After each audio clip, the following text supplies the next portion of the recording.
सिंधु घाटी सभ्यता विश्व की प्राचीन नदी घाटी सभ्यताओं में से एक है। यह सभ्यता उत्तर पूर्व अफगानिस्तान, पाकिस्तान के उत्तर पश्चिम और उत्तर भारत में फैली है। यह सभ्यता करीब 8000 वर्ष पुरानी है। सिंधु घाटी सभ्यता का समय 3300 ईसा पूर्व से 1700 ईसा पूर्व तक माना गया है। सिंधु नदी के किनारे बसने के कारण इस सभ्यता का नाम सिंधु घाटी सभ्यता रखा गया। इसी का एक नाम हड़प्पा सभ्यता है, क्योंकि हड़प्पा इस सभ्यता का प्रमुख शहर है। हड़प्पा शहर 7 बार उजड़ा और पुनः स्थापित किया गया। सिंधु घाटी सभ्यता की सबसे विशेष बात थी यहाँ की विकसित नगर निर्माण योजना। यह बड़ा ही दिलचस्प है कि सिंधु घाटी सभ्यता के लोगों ने एक विकसित सभ्यता का निर्माण किया। सिंधु घाटी सभ्यता के लोगों ने हजारों वर्ष पूर्व ईंट का प्रयोग किया। उन्होंने भाले, बाण आदि का प्रयोग किया। उस समय के लोग खेती किया करते थे।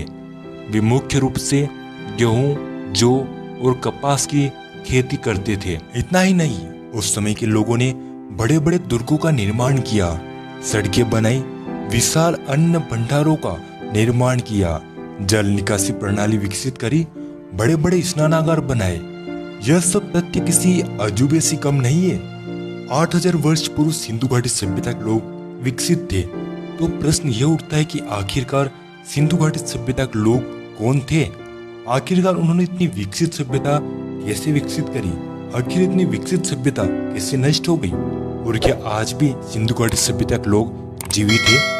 तो आइए जानते हैं विस्तार से। सिंधु घाटी सभ्यता कैसे विकसित हुई? हजारों वर्ष पूर्व उत्तरी भारत में सिंधु घाटी सभ्यता के लोगों का जन्म हुआ। प्रारंभ में वे आज के इंसानों की तरह नहीं दिखते थे। ये लोग प्रारंभ में वानर के रूप में जन्मे और निरंतर विकास क्रम के बाद वे होमो सेपियन बने। यही लोग पीढ़ी दर पीढ़ी विकसित होते गए। हजारों वर्षों का अंतराल के बाद लगभग ये लोग नदियों के किनारे बस्तियां बसाकर रहने लगे। उन्होंने अपने अपने कबीले, संघ, खान पान और रहन सहन विकसित किया। उस समय कबीले के एक सरदार हुआ करते थे। सरदार की आज्ञा के बिना कबीले के सदस्य कुछ नहीं कर सकते। सरदार के साथ कम से कम 100-200 मजबूत लोग रहते थे। सरदार अपने कबीले का रक्षक होता था। यह विकास क्रम हजारों वर्षों के बाद और अधिक विकसित हो गया।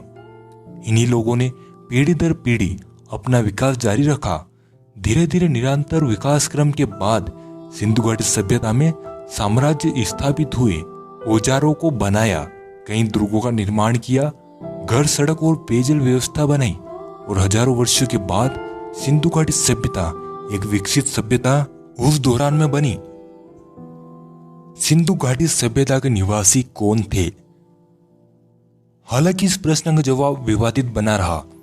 कई इतिहासकारों ने इस बात पर जोर दिया कि सिंधु घाटी सभ्यता आर्यों की थी, लेकिन यह मत सही साबित नहीं हो पाया। इस बात की पुष्टि हरियाणा के राखीगढ़ी में पाए गए 2500 BC के समय के कंकाल के DNA रिपोर्ट से पता चला है। तो अब आखिरकार कौन थे सिंधु घाटी सभ्यता के असली निवासी? सिंधु घाटी सभ्यता के अधिकांश स्थल भारत में पाए गए हैं और भारत के यदि प्राचीनतम जनसमूह की बात करें तो आदिवासी उभर कर सामने आते हैं। वास्तव में यदि विश्व के आदिवासियों को अध्ययन करें तो प्रारंभिक स्थिति में हम पाएंगे कि संपूर्ण रूप से आदिम मनुष्य के रूप में ही थे। प्राचीन समय की मानव सभ्यताओं में मिस्र, सुमेर और सिंधु घाटी की सभ्यताएं अपने समय की उत्कृष्ट सभ्यताएं रही है। सिंधु सभ्यता एवं अन्य की खुदाई में शिव और नाग की पूजा के प्रमाण मिले हैं। उनसे सिद्ध होता कि वे लोग निषाद भील प्रजाति के लोग थे। प्रसिद्ध विद्वान डॉक्टर भंडारकर ने भगवान शिव को प्राचीन निषाद भील संस्कृति से ही संबंधित माना है। भगवान शिव का एक रूप किरात भील का रहा है। इतिहासकारों के अनुसार भील अपने आप में एक विस्तृत समूह है, जिसके अंदर कोल, शबर, नाग, आंध्र जातिया, किरात, पुलिन और यक्ष आते हैं। संथाल इतिहास के बारे में लेखकों ने संथालों को सिंधु घाटी सभ्यता से ही माना है। वहीं गोंडों का इतिहास सिंधु घाटी सभ्यता से ही जुड़ा रहा है। वर्तमान में भी जहां जहां सिंधु घाटी सभ्यता के अवशेष प्राप्त हुए वहां पाया गया कि उस क्षेत्र में भीलों की आबादी जरूर है, जैसे कोटा में आलनिया, चित्तौड़ में गिलुड़, भीलवाड़ा में बागोर, उदयपुर में आहड़, गुजरात में पंचमहल, मध्य प्रदेश में भीमबेटका आदि की खुदाई में प्राचीन संस्कृति के अवशेष मिले हैं। यह सब स्थान भील आदिवासी जनजाति के निवास स्थान हैं। विद्वान लेखक डॉक्टर C.L. शर्मा ने अपनी पुस्तक मत्स्य संघ का पुरातात्विक एवं सांस्कृतिक इतिहास में भी इस तथ्य का उल्लेख किया है। इस प्रकार हमें मिस्र और सुमेर से लगाकर सिंधु तक और आगे सिंहल तक अर्थात लंका तक एक ही मिलती जुलती निषाद ऑस्ट्रिक जनजाति की संस्कृति की झलक मिलती है जो भीलों के पुरखे रहे हैं। प्राचीन सभ्यताओं में मिले शिव पूजा, नाग पूजा, प्रतीक चिन्ह, सोशल टोटेम, मछली, सुअर, हाथी, सोंड, बेल, सूर्य, चांद, लिंग, शक्ति पूजा, स्त्री पूजा आदि के चिन्ह निषाद संस्कृति के मानवों से संबंधित हैं। प्रसिद्ध विद्वान मार्शल द्वारा लिखित ग्रंथ मोहनजोदड़ो एंड सिविलाइजेशन में उल्लेख है कि मोहनजोदड़ो की खुदाई से प्राप्त एक मोहर में अंकित है कि कोल ने हाथी को हरा दिया। इसका तात्पर्य यही हुआ कि कोल टोटम वाली जाति ने हाथी टोटम वाली जाति को हरा दिया और उसमें मीन मछली टोटम अर्थात मछली के जाति चिन्ह वाले लोगों की भी हार हुई थी। विद्वान लेखक फादर हेरोस ने भी उक्त तथ्य का उल्लेख किया है। इस बात की पुष्टि के लिए तथ्य रखे गए हैं। अति प्राचीन काल में कोलों का निवास सिंध में था। वहीं से यह समुद्र किनारे किनारे चलते चलते भारत के दक्षिणी छोर की तरफ बढ़े और समुद्र किनारे बस गए। कोल आदिवासियों की कुल देवी मुंबा देवी थी। अपनी कुल देवी के नाम पर इनकी बस्ती का नाम मुंबई पड़ गया, जो आज की महानगरी बंबई है। गुजरात काठियावाड़ में कोल आदिवासियों के 42 जागीरदार ठिकाने हैं। कोल भील एक ही प्रजाति है। कोल और भीलों ने गुजरात के एक बड़े इलाके पर अपना शासन स्थापित किया। उत्तरी गुजरात को आनर्द कहा गया, जहां भीलों ने अपना शासन स्थापित किया था। कोल और भीलों के अनेक ठिकाने हैं। बांकीदास के ख्यात में उल्लेख है कि दांतीवाड़ा का मेघा रावत और दुड़िया भील औरंगजेब से लड़ते हुए हमीर अर्जन के साथ मारे गए थे। इसके अतिरिक्त नृतत्व विज्ञान की दृष्टि से भी इनकी पुष्टि होती है कि आर्यों के आने से पूर्व भारत में गंगा सिंधु के मैदान में जो व्यक्ति बसते थे वे आदि निषाद वंशी प्रजाति के थे। ऐसा विद्वान जे पारजिस्की ने अपनी प्रसिद्ध ग्रंथ non Aryan and non Dravidian in India में लिखा है। इसके साथ ही आदिवासी और द्रविड़ के बारे में बताया है। तमिलनाडु के पुरातन ग्रंथों में आदिम जातियों के लिए बिलवर और मिनवर प्रयुक्त हुआ है। बिलवर का अर्थ भील आदिवासी और मिनवर मीणाओं के लिए शब्द उपयोग हुआ है। बिलवर वे लोग थे जो धनुष बाण का प्रयोग करते थे और मिनवर जल से संबंधित थे, साथ ही साथ वे मछली से भी संबंधित थे। भीलों की संस्कृति बिलवर संस्कृति ही है। भीलों ने ही नाव चलाना सीखा और हिंदी एशिया की तरफ आने वाले वे पहले व्यक्ति थे। इसका तात्पर्य यही हुआ कि प्राचीन काल में आर्यों के पूर्व भील प्रजाति के लोग यानी आज के आदिवासी सिंधु घाटी सभ्यता के निवासी थे। इस धरती पर पहले प्राचीन काल में भीलों के पुरखे नाग, निषाद, कोल, शबर, यक्ष, पुलिन आदि जातियों के लोग ही रहते थे। ये सभी आदिम निवासी लोग भीलों के ही पुरखे थे। प्राचीनतम महिद्राचार्य की वाज स्नेह संहिता और यास्क के महान ग्रंथ निरुक्त में भी निषादों को भील माना है। ये निषाद वंशी प्राचीन लोग ही सर्वप्रथम धरती पर बसे हुए थे। तथ्यों से हमें यही पता चलता है कि सिंधु घाटी सभ्यता आज के आदिवासियों की ही थी। इन्होंने अपनी पीढ़ी दर पीढ़ी निरंतर विकास क्रम से सिंधु घाटी सभ्यता को बनाया। सिंधु घाटी सभ्यता कैसे नष्ट हुई? भागवत पुराण, विष्णु पुराण, ब्रह्मांड पुराण एवं अनेक पुराणों में जल प्रलय की कथा आती है। उस कथा से ही यही बात प्रमाणित होती है कि जल प्रलय में जब ईरान, फारस आदि की तरफ की धरती और विष्णु का देश डूब गया तब विष्णु भारत भूमि की तरफ आए। यहाँ आकर वे नागलोक की शरण में गए। शेषनाग जो नागों का मुखिया था, उसने विष्णु का सहयोग का आश्वासन दिया। यहाँ के मूल निवासियों के सहयोग का आश्वासन पाकर भगवान विष्णु निश्चिंत हो गए, अर्थात शेषनाग की सैया पर सो गए, अर्थात नागों की छत्र छाया में आराम से रहने लगे।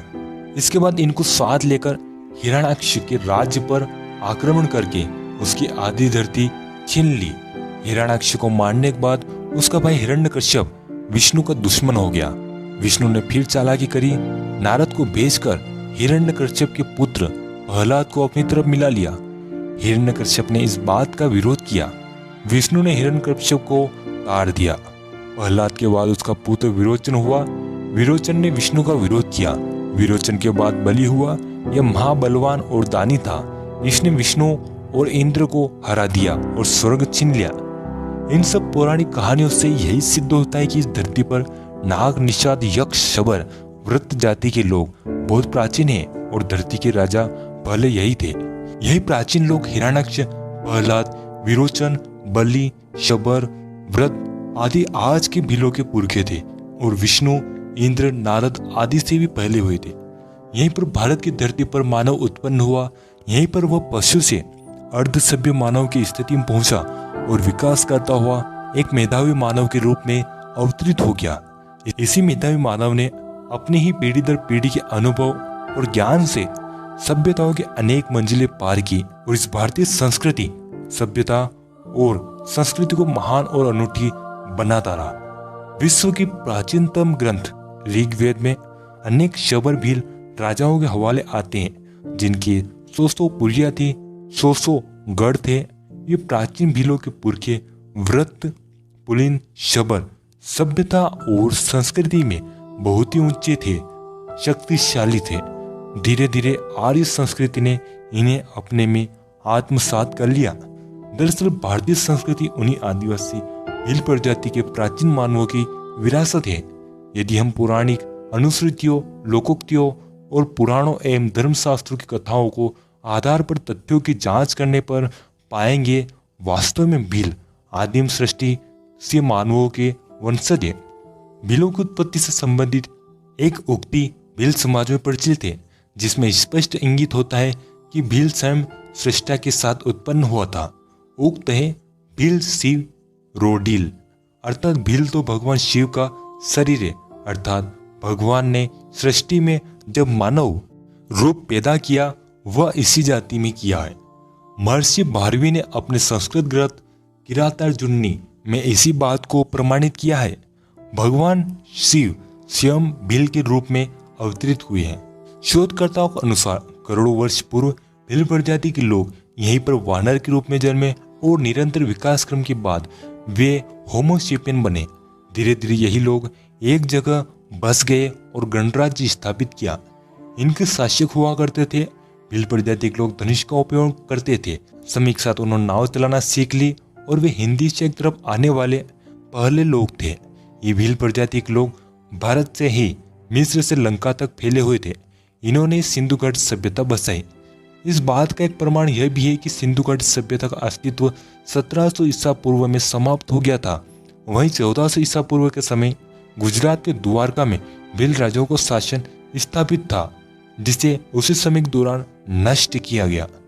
पौराणिक कथाओं से हमें पता चलता है कि जब फारस, इराक, ईरान में बाढ़ आई तब वहां इंसानों के रहने लायक जगह नहीं रही। तब वहां के लोग भारत की तरफ आए। यहाँ के मूल निवासियों ने उनकी सहायता करी, लेकिन उन लोगों ने भारत पर कब्जा जमाना शुरू कर दिया। भील प्रजाति के शासकों के साथ छल कपट कर उन्हें धोखे से हरा दिया। फिर यही भील प्रजाति के लोग धीरे धीरे बिखर गए। निष्कर्ष, सिंधु घाटी सभ्यता विश्व की प्राचीन नदी घाटी सभ्यताओं में से एक है। हमने पहले जाना कि आखिरकार सिंधु घाटी सभ्यता कैसे विकसित हुई। फिर हमने शोध के आधार पर सिंधु घाटी सभ्यता के निवासियों के बारे में जाना और फिर सिंधु घाटी सभ्यता कैसे नष्ट हुई ये जाना।